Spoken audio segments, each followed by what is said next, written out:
बालाजी कल्याणकर जे आहेत शिवसेनेचे नांदेड उत्तरचे आमदार, त्यांनी 40 जागा उभ्या केल्या होत्या. 3च जागेवर विजय मानावा लागला. म्हणजे 3 जागा निवडून आल्या त्यांच्या.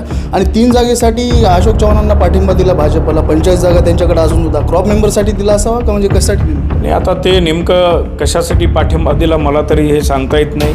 सुरुवातीला जी चर्चा होती की शिवाजीनगरहून सगळे सूत्र हलत आहेत, तर मग 3 जागेसाठी पाठिंबा देणं आणि त्यांनी घेणं योग्य आहे का? नाही, कदाचित या ठिकाणी राज्य सरकारमध्ये ती महायुती एकत्र असल्यामुळं एका दिवसापासून त्यांनी तसा विचार केला असावा.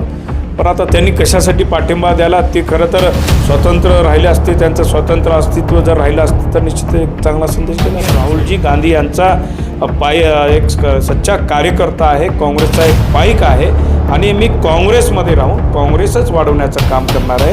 भविष्यामध्ये भाजपचेच किती नेते मंडळी काँग्रेसमध्ये येऊ शकतात, मला आपल्या माध्यमातून या ठिकाणी जनतेला सांगायचं. कविता मुळे यांची महापौरपदी निवड झाली पाहिजे. नाही, निवड झाली नाही. उद्या निवड आहे. नाही, अर्ज भरलेला आहे, निवड झाली नाही असं म्हणू शकत नाही. बॅनर लागले आज नांदेडमध्ये जे बॅनर भाजपचे लागलेले आहेत निवड झाली म्हणून, ते मला वाटते की अतिशोक्तीपणा झालेला दिसतोय. कारण अधिकृत निवड हे उद्या होणार आहे. निवड झाल्यानंतर जर परवाच हे बॅनर लावले असते तर लोकांना चांगलं वाटलं असतं. पण आणखी ही लोकशाही पद्धतीनं आता उद्या मतदान होणार आहे. मतदान करणारे नगरसेवक कोणाला मतदान करतील हे आपल्याला माहीत आहे का?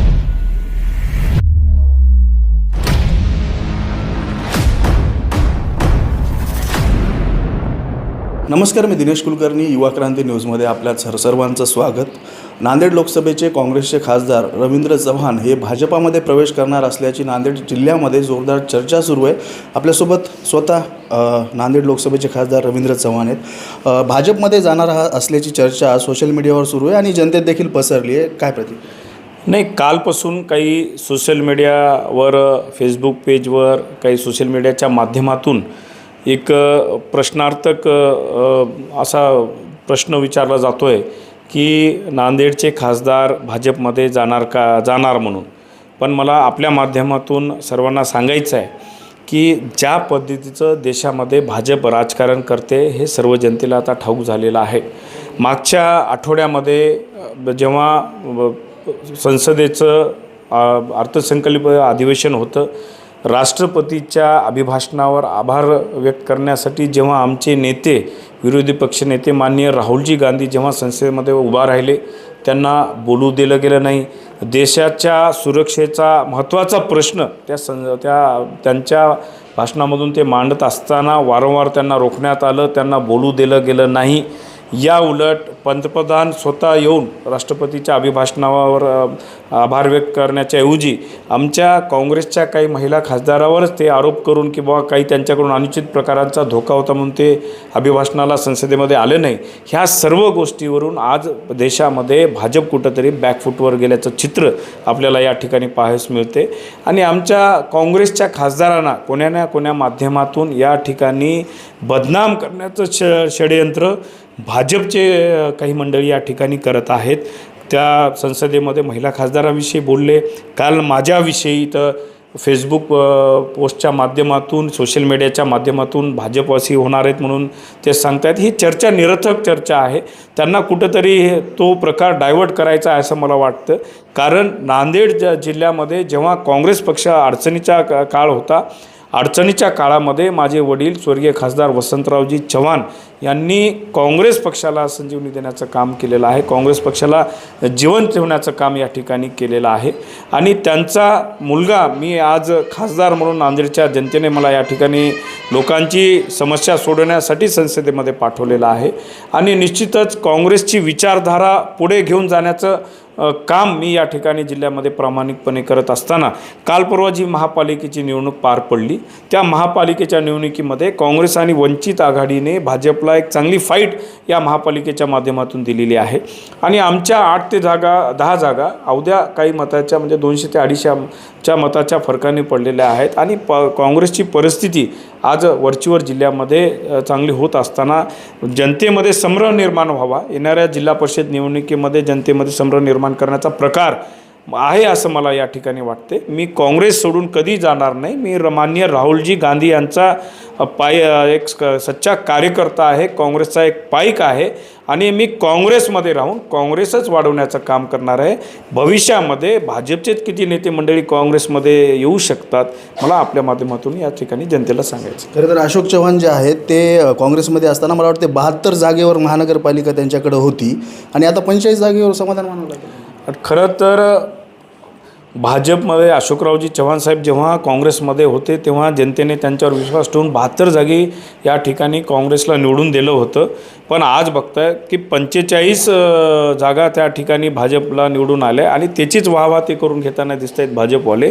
या उलट अशोकराव काँग्रेसमध्ये असताना जेवढ्या जागा होत्या त्या उलट तिथं कमी झालेल्या आहेत. पण मला एवढंच सांगायचं आहे की या ठिकाणी आमच्या अवध्या कमी जागा, खूप कमी मतानं फरकानं या ठिकाणी हरलेलो आहोत आणि मताचं विभाजन काही ठिकाणी झाल्यामुळं, नाहीतर ह्या महापालिकेमध्ये भाजपची सत्ता कधी आली नसती.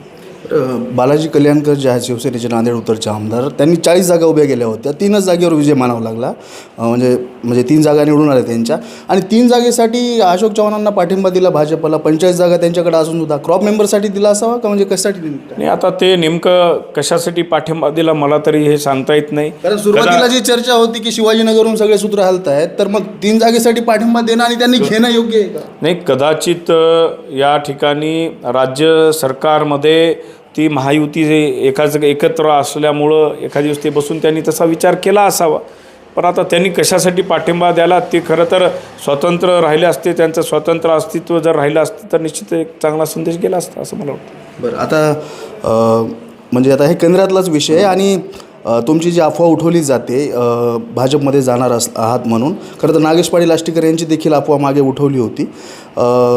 म्हणजे केंद्रातूनच या चर्चा येत आहेत का, म्हणजे इथंच स्थानिक पातळीवर? नेमकं कसं आहे, भाजप जे एक सांगायचं की म्हणजे हे होते का की तुम्हाला ऑफर वगैरे येत आहेत का या गोष्टीमुळे? कारण वरून सेटिंग चालू असतं. ऑफर वगैरे काही नाही येत आहे. भाजप हे फेक नेरेटिव्ह या ठिकाणी पेरत आहे, फेक नेरेटिव्ह तयार करत आहे.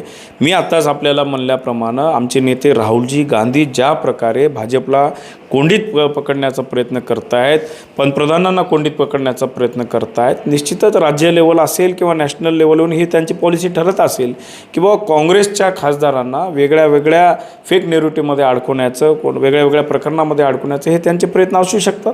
त्याचाच हा भाग असू शकतो. म्हणजे काय, मागे नागेश पाटील आष्टीकर यांचा वाढदिवस होता तर अमित शहानी त्यांना फोन केला, पण उद्धव ठाकरेंना केला नाही. त्याच्यामुळं ओढण्याचा प्रयत्न काँग्रेस म्हणजे खासदारांना करते. नाही, ज्याची पॉलिसी असेल, कोणाचा वाढदिवस आहे, कोणी कोणाला शुभेच्छा द्याव्या. कारण माझ्या वाढदिवसाला अजितदादांनी मला शुभेच्छा या ठिकाणी दिल्या होत्या.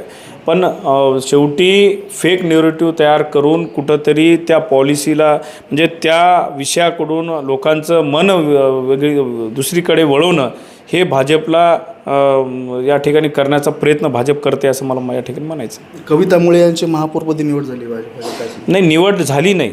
उद्या निवड आहे. नाही, अर्ज भरलेला आहे, निवड झाली नाही असं म्हणू शकत नाही. आज नांदेडमध्ये जे बॅनर भाजपचे लागलेले आहेत निवड झाली म्हणून, ते मला वाटते की बा अतिशोक्तीपणा झालेला दिसतोय.